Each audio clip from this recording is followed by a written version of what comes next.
So, pollution, overpopulation, which is connected with this idea of food shortage, habitat destruction. Habitat just means where you live. Waste disposal, waste, right? Climate change, which includes all of these other ideas. Energy, which includes renewables. This is something we're going to look at today. Biodiversity is just nature, wildlife, extinction, right? Farming animals, fishing too much, etc. All of that. So that's just a very short and simple summary. Let's look at vocabulary. In particular, I want to look at renewable energy. That's my focus today. That's our focus, okay? Excellent. Renewable energy. So, first word, surprise, renewable. Renewable. Notice the new, that's the stress, right? Renewable. Renewable. Renewable. Renewable energy. Well, renewable energy sources include wind, solar power, things like that. They are sources that can be renewed, right? So to renew is to make new again. So basically, new, re is again, and able is you can. So you can make them new again because wind, for example, wind, you can renew it, you can make it new again. It never disappears, right? We're never going to run out of wind. There's always wind. There's always sun. So wind and sun are able to renew, renewable. They're renewable, renewable energy, right? That's why it's called renewables. If you know English, you know re is again, able is to make it possible, right? Now, whilst that is an adjective, we often use the word renewables. Renewables, which is the noun in the plural. So instead of saying renewable energy sources, which is quite long, we can just say renewables include wind and solar power, right? It's much easier. So let me add that down here. Renewables. So it's always in the plural if you use it as a noun. Renewables include wind and solar power. And the stress is in the same place. Renewables. So we can talk about renewable energy. So energy from sources that won't run out. They are always being renewed, right? Of course. There are three things we can talk about which are very, very similar. And that's renewable energy, clean energy, and green energy. Now, to all intents and purposes, they're the same. I think in our everyday conversations, we talk about renewable energy, clean energy, green energy. And in your IELTS speaking test, you can use them the same. If you are speaking to a scientist, they will say, they're not exactly the same, right? Not all renewable energy is clean energy or green energy. It's not exactly the same, but don't worry about it. I don't think it's necessary to go into the detail, really. You can use them all the same. For your information, right, the difference is, so renewable energy is energy sources that won't run out, as we mentioned. Clean energy is more about clean, so clean air. So energy from sources that don't release air pollutants. A pollutant is something that pollutes the air, right? You've got to pollute, which is the verb. You've got a pollutant, which is the noun. Countable. And then you've got pollution, which is the noun, uncountable. Yeah, so to pollute the environment, pollute the air. Pollutant, like CO2, is a pollutant. There are lots of pollutants you can count. Pollution is uncountable, right? It's just generally there's a lot of pollution in the street. There's a lot of pollution in the city. So that's the difference. Clean energy just means clean air. I think the way to remember is clean air, right? So the sources don't release pollutants. Green energy is just energy from natural sources. From the wind, from the sun, from water. Okay. Oh, I do feel like a geography teacher, right? It is a little bit strange, but we can't help it. It's such a unusual topic. It is quite a bit about the detail, right? But I don't want to overwhelm you. Layla says, we strive to use renewable energy, which is not harmful to nature and natural habitats. Brilliant. Hey, you have a new cat. Avatar. Nice. Momo says, clean energy forms a green economy. Yeah, very, very good. Momo, let me help you a little bit because this is a common thing that people do. So form green economy, you're talking about a specific economy, if you like, you want to say a green economy. You need the article in there, okay? Nice. Excellent, good. Green energy like forest. Well, okay, yes, you could say that, yes. Emissions, non-emissions, right? Yep, good. Keith, what is your IELTS speaking score? My IELTS speaking score is a 9. Thank you. Renewable energies. Mohsen, rich countries are the biggest source of pollution. Probably, yes. Not the only ones. I think you're right, but I think it's connected, right? The environment is all connected. So things we do in different countries are all contributing. But I understand the sentiment. Yes. Hicham says, clean energy sources are the most important source that great authority focuses on to help the earth from their part. Yep, good. Chernobyl was the Ukraine. Excuse me, Alexander. You're right. Yes, it was in the Ukraine. Yes. Rich countries are a source of spreading pollution. I'm a beginner. Where do I need to start? That's not pollution. Probably this lesson is not the best place because it's quite a challenging lesson. Yes. Monica says, it's 3:34 in the morning. Wow. I'm impressed that you're here. I'm guessing you're in South America, right? Gosh, thank you so much for joining. Let me switch back to our vocabulary. So let's look at renewable energy. We've got the first one, wind. Notice the pronunciation, wind, because there's another word, which is wind, which is to wind something, but wind is right, the wind in the sky. Collocations, wind energy, wind power, obviously, those are the same thing. Wind turbines, which if you're not familiar with, well, let's go and have a look at wind turbines. Let's have a look together. Wind turbines. Get some images up. These are wind turbines. So individual one, oh, it doesn't show you, but here you go. So they're huge, right? They're really, really huge. Again, these are becoming very popular in the UK. We have a lot of wind in the UK, more wind than sun. So wind turbines are popular, but again, not without their problems. They cost a lot of money. They cost a lot of money to maintain. There's problems with them killing birds.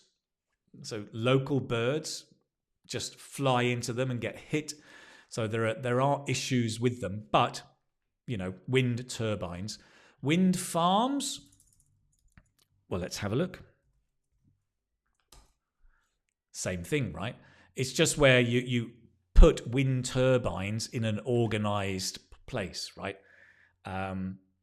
Of course, it's not a farm as you imagine, like farm animals, but it's just a group of turbines together, okay? In the past, of course, we had windmills, right? The windmill is also, but a windmill is one word. And that's a slightly a different, well, it's a slightly different thing. But if you can see here, this, if you like, is the more traditional windmill.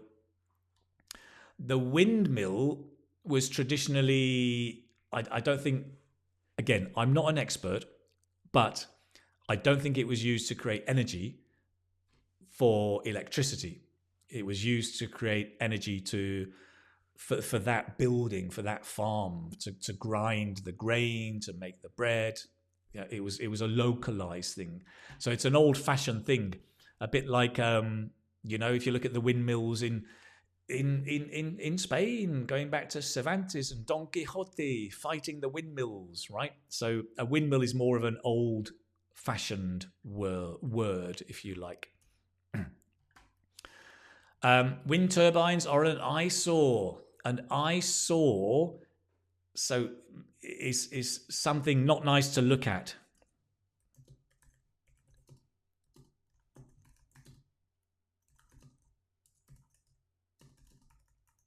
Whoops, to look at.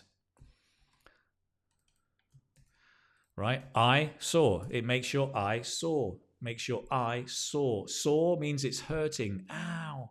Ooh. I'm just acting, right? But if your eye is sore, it hurts. When we say that building is an eyesore, it means it looks horrible. It doesn't, because you've got all this nature, right, in the countryside, and then, oh, we've got a wind turbine.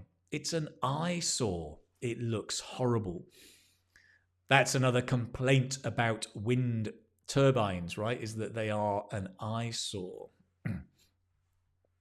Boyer says, I used to work with a wind energy company. Right, so you are the expert. Please keep me in check. Let me know if I'm making mistakes. Kadim, it's important to involve ecolinguistics in study language class. Oh, that is such an interesting statement. That is so interesting. I came across a website, Kadim, the other day, and I don't know if I've still got it. I'm going to have a look if I've still got it, because I will share it with you. Have I still got it? Let me just have a look. Yeah, look at this. I've just found it. Let me share this one with you. I'll put it in the chat. And let me just show you up here. And this is, it's really, really interesting because this is by a lady called Helen, I think. And Helen promotes the use of ecolinguistics in English language and learning English. Let me just show you briefly, if you're interested, right? Ecolinguistics, learning English and caring for the environment. Helen Doran English. And she talks about the importance of the language, right? Green speak, she talks about. How we talk about the environment, right?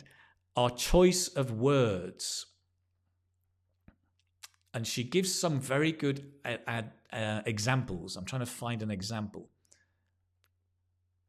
I think one of the examples she gives is we often talk about fighting climate change. And she says that's terrible because when you're fighting something, it sounds like it's not your responsibility. Something is attacking you, and so you're fighting. But actually, climate change is not attacking us. We, humans, caused climate change. We're responsible. So to say fighting climate change is misleading. It's not accurate because we're responsible. So she proposes different words instead of fighting climate change. I can't remember. She has another example, something like, what was it? Fighting pollution, fighting global warming. Yeah, to change this into stop global warming, stop pollution, right? Which means that we take responsibility. I thought that was really interesting. I went down a rabbit hole when I looked at that. I began exploring. If you want to investigate, I've put the link in the chat. It's really interesting. Thank you for highlighting that. Thank you. Natalia says, when studying for IELTS, I not only learn about the language, but I also gain general knowledge. Yeah, I agree. Me too, as a teacher, right? Very, very, very interesting. Okay.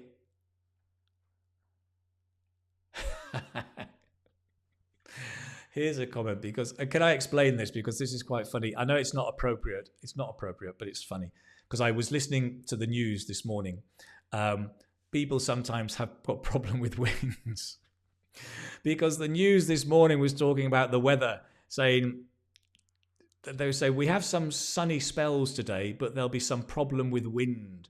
And I had to laugh, because problem with wind means, but it also means when you're farting, right? If you eat too many beans and you're farting, problem with winds. I know, not appropriate, but quite funny, I think. Let's come back to the lesson. Wind. The next one, solar. So solar energy. So remember, we're focusing on renewable energy. Solar just means from the sun, basically, right? From the sun. Whoops. Solar. So it's a O, solar.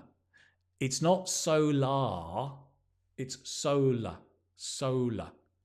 However, if the next word is an E, then you will pronounce the R. Solar energy. Can you hear that? Solar energy. We pronounce the R, it's linked. Solar energy. Solar panels. We don't pronounce it. Solar panels. Solar panels. Solar heating. Don't pronounce the R. So only when there's a vowel in the next word, you will pronounce that R. Okay, solar. Solar energy, solar power. Solar panels, I'm sure you know, but just in case, let's go and explore together. Solar panels are these that you put on the roof or in the garden. Wow, look at these. In the garden. My friend recently put some solar panels. He lives in Belgium, and they've put solar panels on the roof. Interesting. Actually, I have a friend who lives in Brighton, which is in the south of England, and they've put solar panels. He says it's great because it gets the energy when the sun's shining. The energy goes into a battery, and that then is delivered to the community storage, and then it's redistributed. And they can earn money. If they collect more energy than they use, then their energy bill is not only zero, but they can get money because they're contributing to the community energy. So it costs money to put the solar panel up, but actually you can earn money. I think this is not a promotion, it's just what he told me. This is not professional financial advice. Solar heating, so that's when you're getting heating from the sun, solar heating from the solar panels. It's not cheap to install, so you can say to put up or to install solar panels, right? To install equals here to put up. Or to connect, you could say, to connect solar panels, to put up, to connect solar panels. In this context. Good.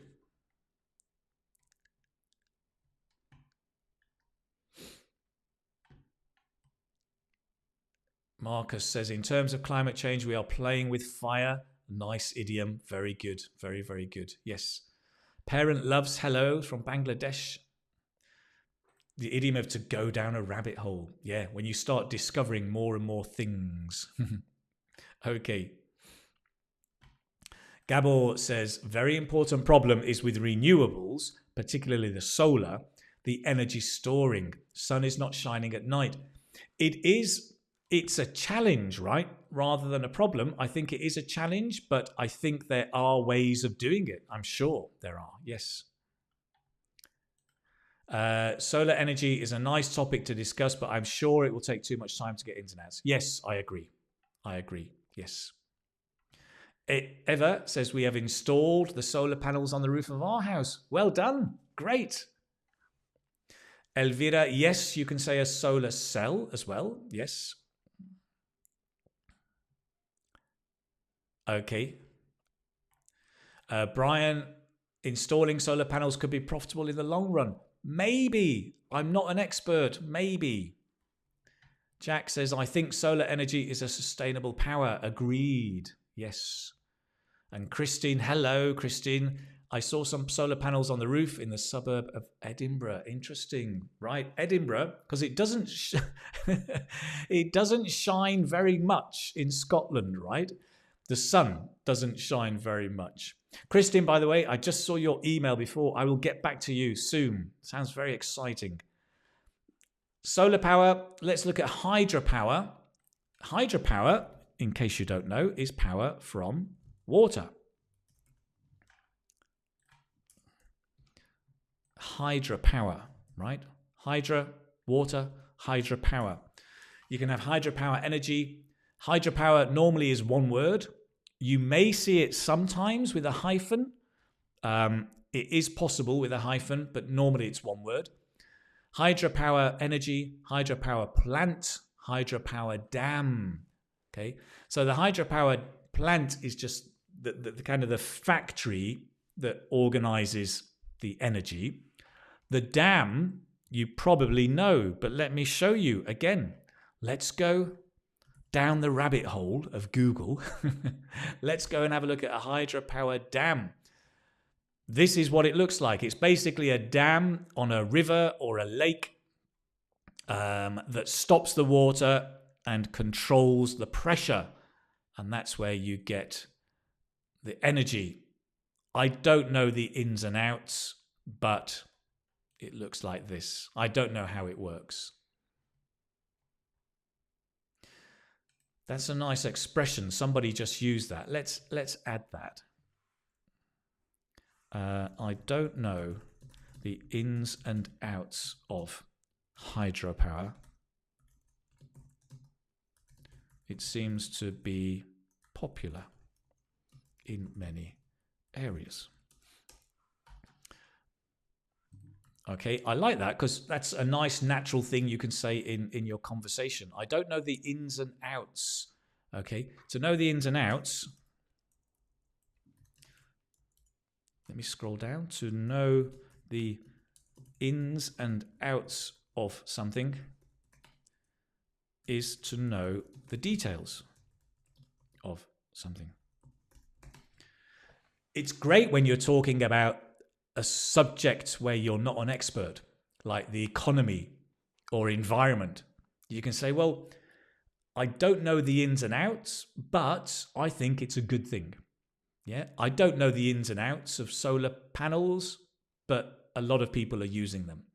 Nice little expression, to know the ins and outs of that. Thank you for that. I forgot who it was, but somebody shared that and just reminded me. Hydropower dams, they're good, but they do need some deforestation, right? To make them, you are going to destroy some of the habitat, the natural habitat. And as Mayrush says, hydropower dam, one of the cause of the floods in some countries. That's true. Yes. There are many hydropower in Vietnam. Right. Now, hydropower is a noun, but it's uncountable. So this is really good because it helps you and everybody. Just be aware. Because it's uncountable, you cannot say there are many hydropowers because you can't put the S. So because you cannot count it, it's uncountable, like pollution. There is a lot of pollution. So you have to say there is a lot of hydropower, right? There is a lot of,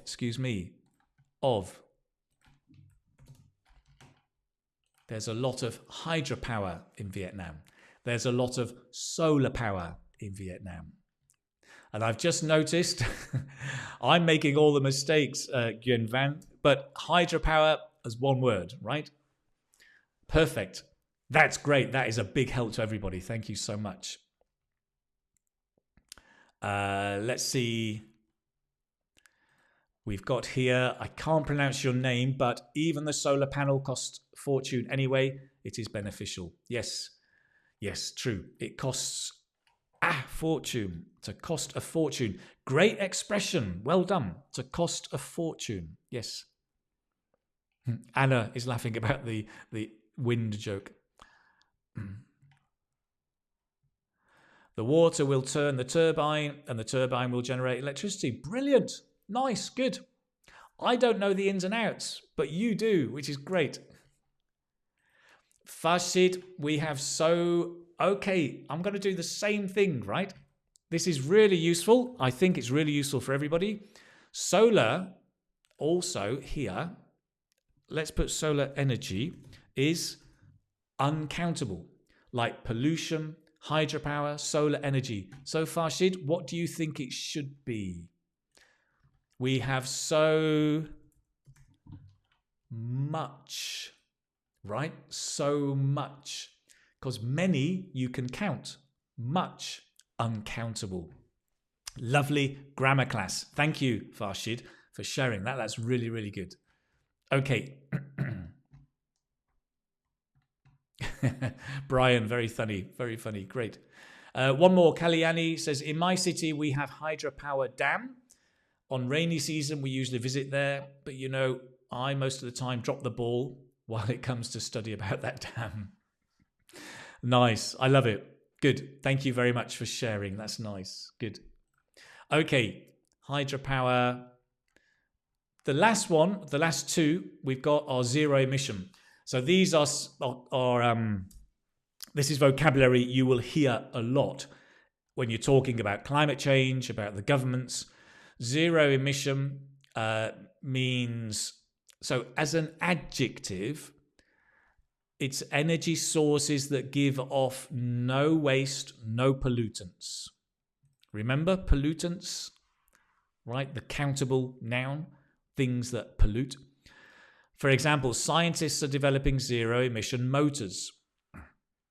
Okay, so you'll hear as an adjective, zero emission motors, zero emission cars, zero emission engines, things like that. Yeah, giving no pollutants. So a lot of the Tesla electric vehicles, I don't know